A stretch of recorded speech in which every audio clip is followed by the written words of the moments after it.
So hey guys, welcome back to my YouTube channel that is law knowledge learn something new with Priyanka. आज की इस video में हम लोग बात करेंगे भारतीय साक्ष्य अधिनियम के पार्ट 2 के बारे में, जो कि सेक्शन 3 से लेके 50 तक है। अब इस वीडियो में पूरा तो कवर नहीं हो पाएगा क्योंकि बहुत लंबी चली जाएगी, तो पार्ट 2 का मैं एक और पार्ट बना दूंगी, ठीक है।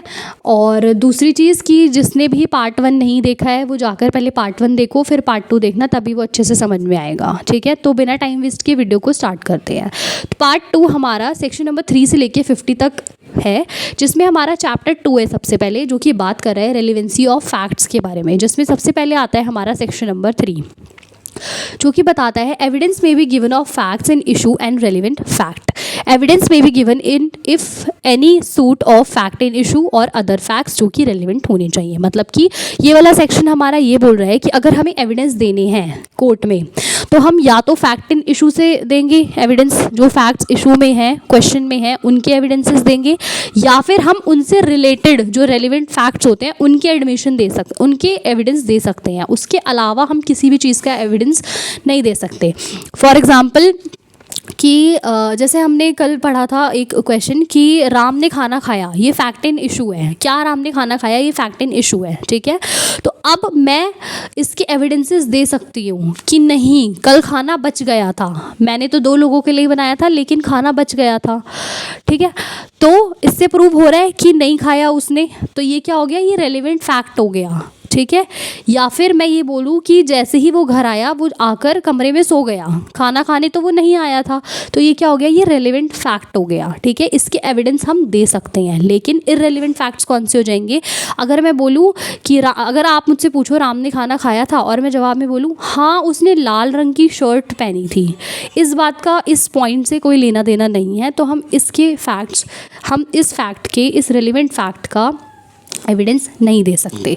उसके बाद सेक्शन नंबर 4 है relevancy of facts forming part of same transactions, fact which though not in issue are so connected with a fact in issue. मतलब कि अगर कोई फैक्ट इशू में नहीं है लेकिन वो रेलिवेंट फैक्ट, मतलब जो फैक्ट इन इशू है हमारा, जो हमें पता करना है उससे रिलेटेड है वो फैक्ट, और a relevant fact and form part of same transactions are relevant whether they occurred at the same place time और नॉट। मतलब कि अगर वो उससे रिलेटेड है, वो जो ऑफेंस हुआ है या वो जो फैक्ट इन इशू है उससे रिलेटेड फैक्ट है, तो उसका भी एविडेंस दिया जा सकता है। फॉर एग्जांपल कि ए ने बी को जहर दे के मारा, ठीक है, और ए के यहाँ पर एक दुकानदार था, उससे पूछा कि हाँ भाई तुमने देखा था इसे क्या, और दुकानदार ने क्या बोला कि हाँ ये मेरे से जहर लेने आया तो था।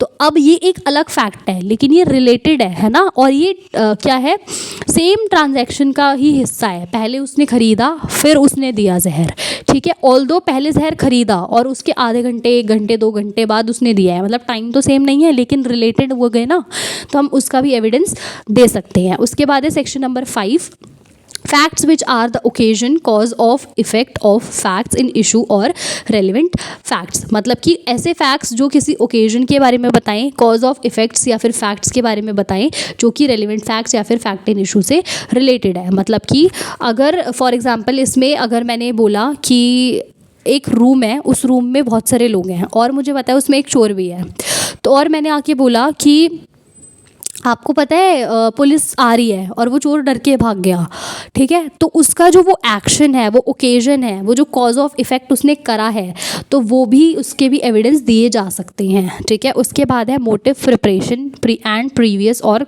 Subsequent conduct.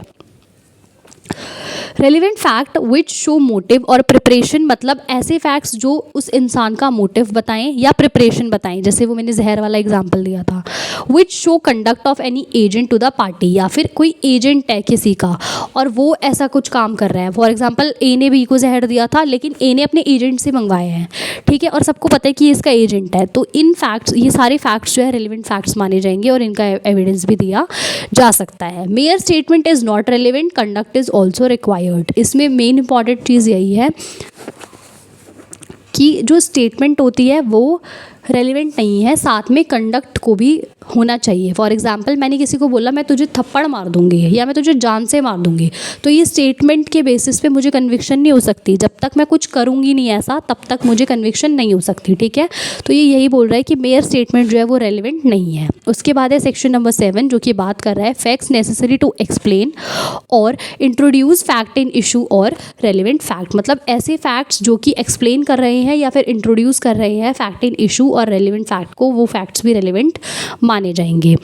उसके बाद है सेक्शन 8 थिंग्स सेड और done by conspirator in reference to common design.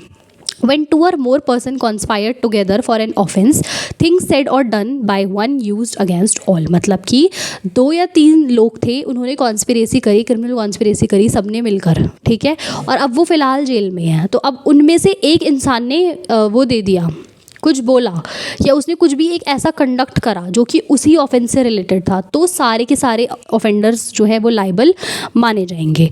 उसके बाद है section number 9 when facts not otherwise relevant become relevant, मतलब कि ऐसे फैक्ट्स जो वैसे तो रेलिवेंट नहीं है पर किसी चीज़ को प्रूव करने के लिए या डिसप्रूव करने के लिए वो रेलिवेंट बन रहे हैं। जैसे कि हमारा प्ली ऑफ एलिबाई होता है, जैसे कि ए ने बी का मर्डर करा और ए ने बताया कि भाई मैं तो मर्डर कर ही नहीं सकता, उस वक्त तो मैं बॉम्बे में था, मर्डर तो दिल्ली में हुआ है, मैं तो कर ही नहीं सकता। लेकिन कुछ ऐसे फैक्ट्स हैं जो कि दिखा रहे हैं कि वो उस दिन दिल्ली में ही था, बॉम्बे में नहीं था, तो वो फैक्ट्स भी रेलिवेंट फैक्ट्स माने जाएंगे। उसके बाद है सेक्शन नंबर 10 जो कि बात कर रहा है facts tending to enable court to determine amount are relevant in suit for damages, मतलब कि अगर सूट फॉर डैमेजेस है, सिविल केसेस है और डैमेजेस हुए हैं, ठीक है, बहुत ज़्यादा डैमेजेस हुए हैं किसी पार्टी को, तो डैमेजेस अगर उसे क्लेम करने हैं कि उसे कितने पैसे मिलने चाहिए दूसरी पार्टी से, तो ऐसे फैक्ट्स अगर कोई बता रहा है तो वो फैक्ट्स भी रेलिवेंट फैक्ट्स माने जाएंगे। फॉर एग्जांपल मेरा एक एंटीक वास था, वो एक्स ने तोड़ दिया, अब मैंने उसके अगेंस्ट कंप्लेंट फाइल कर दी, ठीक है, तो अब मैं कोर्ट को बोल रही हूँ भाई मुझे कंपेंसेशन चाहिए। अब कोर्ट कैसे डिसाइड करेगी कि कितना पुराना था, कितने का लिया था तुमने, ठीक है, और तुम्हें कितना लॉस हुआ, तुम्हारी इमोशनल अटैचमेंट कितनी थी, ये सारी फैक्ट्स हमारे रेलिवेंट फैक्ट्स माने जाएंगे उस डैमेज को क्लेम करने के टाइम पे।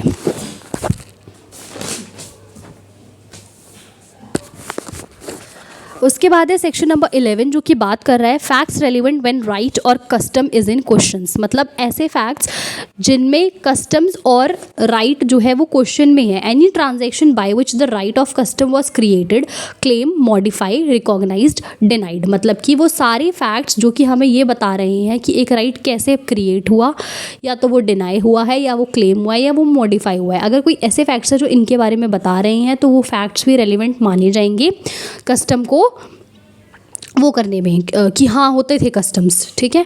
उसके बाद particular instance in which the right was claimed, recognise, या फिर वो पर्टिकुलर चीज़, जैसे कि सती प्रथा, हमें कैसे पता है कि सती प्रथा थी? अगर मैं एविडेंसेस मांगूँ तो हम इजीली दे सकते हैं कि हाँ भाई ऐसे ऐसे हमने देखा था, और अब तो बुक्स में भी लिखा हुआ आता है, तो हम बुक्स भी रेफ़र कर सकते हैं कि ऑथेंटिकेट बुक्स हैं, इनमें लिखा हुआ है, ठीक है। तो ये उस टाइम पे होती थी ये सारी चीज़ें, ठीक है।